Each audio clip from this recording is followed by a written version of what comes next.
I'm here at the People's Summit in Chicago, and joining me now is a local Chicago-based activist, Jmal Green. Welcome to the program. Thank you so much for having me. Thanks so much for joining us. So I've been reading up on your story. You're active with Black Lives Matter, and the last year of your life must have been a harrowing year for you. First, can you very briefly explain your story for our audience in terms of how you've been active and through your activism against police brutality found yourself on the receiving end of basically being criminalized during a protest? Well, I started my first youth organization when I was 15 years old, in which I was traveling around the country doing anti-bullying and anti-violence programs in the school system. At 18, friend of mine's who was the chief of staff to then Rahm, after I campaigned with Chewy. Rahm Emanuel. Yes, I campaigned with Chewy, but after he got in, his chief of staff, who is Ken Bennett, he brought my company and a partner with the city to do some of the same things I was doing in Chicago. So I said, okay, well, let's see if he, this mayor will get behind some anti-violence programs after he got back in, and he's begging for a second chance. And so went into the schools. I did it all pro bono. He said he didn't have a budget for anti-violence, and the Put the Guns Down campaign was irrelevant to him, basically. And so after then, Laquan McDonald video released, in which I became his harshest critic. I was already a critic of his, but just to remind our audience, Laquan McDonald was the young man who was killed by police, so one of the high-profile cases in Chicago. Yeah, he was shot 16 times by police officers here in Chicago, and Rahm Emanuel covered the video up until after the election. And so I became a very harsh critic of his, speaking about him on every national, international station in the country about it, because it was wrong that a mayor would cover up the murder of a 17-year-old boy who was shot 16 times. And so from then on, I became a surrogate for Bernie Sanders, and I traveled with him and spoke before him on the road for the campaign, and basically talking about a lot of these issues in a community that I plague in our community when it comes to mental health, when it comes to education, when it comes to police accountability and police reform. There's so many issues that are really affecting us, and I thought he would be a great president. And from then on, I was arrested at the Taste of Chicago last year, in which, Anita Alvarez, who was the state's attorney, she hated me because we helped Kim Foxx get in to make sure that she wouldn't be the state's attorney, because she was one who didn't charge Jason Van Dyke until over 300 days after, because the judge forced them to release the tape.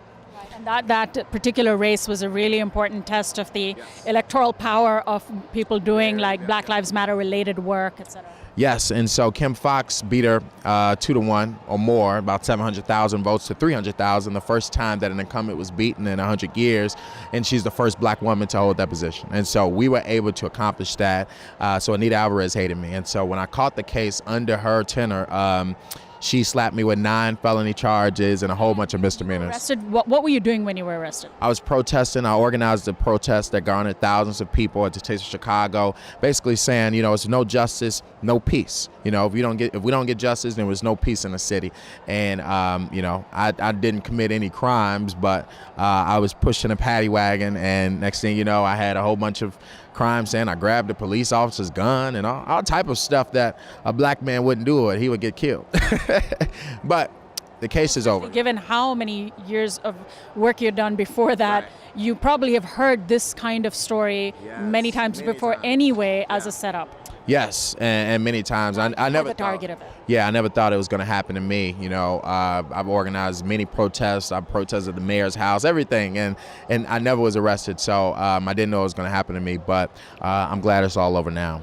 So you eventually did have, what is the current status right now? You were facing these charges. They were very serious charges, I understand. Yes. You basically had to take a plea deal? Yes, I had to take a plea deal. It was a misdemeanor, one count of a misdemeanor. Even though you were not guilty? Even though I was not guilty, but it was either take a misdemeanor or fight 9 felonies plus 4 other misdemeanors, all at trial. And so 97% of cases are settled, with the state's attorney. And so I end up having to be one of them just because it was a smart decision. Well, and this is the position, of course, that so many people around the country are put in, particularly if you can't afford really fancy lawyers and you end up having to take a plea deal and they sort of bully you into taking it anyway. So how has that changed your life?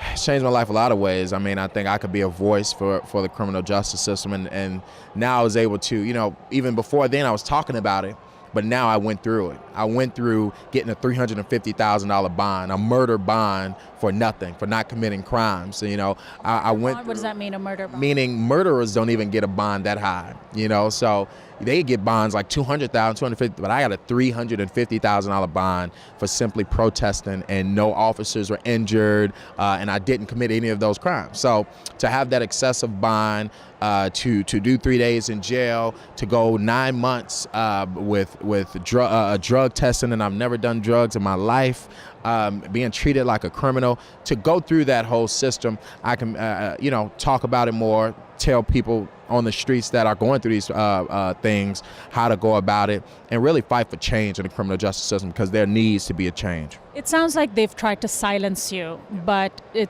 also sounds like maybe you're going to be an even bolder activist now. Definitely. Way bolder activists. I think all they did was give me some more ammo to go out there and fight. And so I'm going to write a book about it.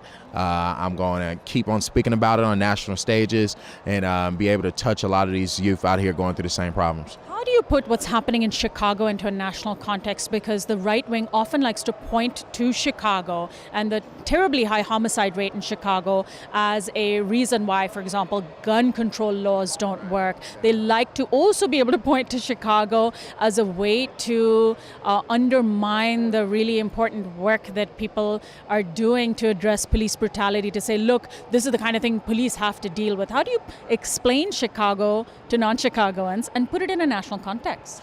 Well, I would say that, and it's just not Chicago, because a lot of these problems are going on around the country. But they Chicago gets target. Yeah. They target Chicago because we, break record numbers in violence. But really what it is we got record numbers in poverty. We got record numbers in the unemployment rate. In Chicago, we have the highest unemployment rate amongst black youth than around the country. And so when you're talking about violence, you got to talk about the economics. And that's what I'm trying to get people to understand. It's not more police. It's not martial law. It's not gun control. You can't go and take away guns that are illegal. Where you going to find them? And so it's about guns are coming from outside Chicago, right? Yes. Because Chicago has some of the strongest gun control laws in the country. We have some of the that's not going to stop crime. You got to talk about education and how the school systems are underfunded. You got 40 kids a classroom. They cut funding in which they're not able to hire clinical staff, and so a lot of them are walking around with mental health issues. Here in Chicago, our mayor, Rahm Emanuel, shut down every mental health clinic in the black community, so there are no mental health facilities. In some of the worst areas, the unemployment rates can get as high as 91%. And so a lot of people are not working. There are no community centers. The businesses are boarded up because the banks are redlining people in which they're not giving out loans. So when you want to talk about violence, you got to look at the whole community and what's going on, the roots of the problem. And all they do is have an oppressive force be ready to arrest or kill anybody that get out of line for basically being in survival mode. So now we have Trump. In Trump's America, is your work doubled? Definitely. In Trump's America, I'm more motivated to go and fight. I think he gives all organizers and activists around this country a platform to keep on fighting, to keep, to put their issues on a broader scale, because now people are looking at the real issues. And so it's a fight. Does Attorney General Jeff Sessions scare you as well? Because the minimal progress that began to happen under Obama, under Eric Holder and Loretta Lynch, Sessions has promised to undo. Yeah, what I think is everybody knows who Jeff Sessions is. What he's doing has been expected. But like I said, we have to deal with this for the next few years and be ready to fight hard. The Democratic National Committee has to get themselves together, because I think they have a lot of work to do to beat the Republicans' next election, in which how they rigged it against Bernie this time, last time, and they didn't allow Ellison to become the head. Keith Ellison, and so they got a lot of work to do. So I think, organizers, activists, politicians all over this country just need to prepare to take back the power. And if we don't do that, then, we're going to be doomed. And this next generation is going to have a hard time, But like I say, the last presidency, or the last Attorney General, Loretta Lynch, I don't think she was the best either. I think the consent decrees and the little things there was okay, but I want a Justice Department who's going to go in, investigate these politicians, investigate the corruption, start slapping handcuffs on police officers and corrupt politicians that don't have the best interest of the people, are doing corrupt things. I want a justice system that's actually going to give us justice, not put out these reports and make people sign consent decrees, but not actually go in there and put their foot down. Jmal Green, good luck to you. Thanks so much for joining us. Thank you so much for having me.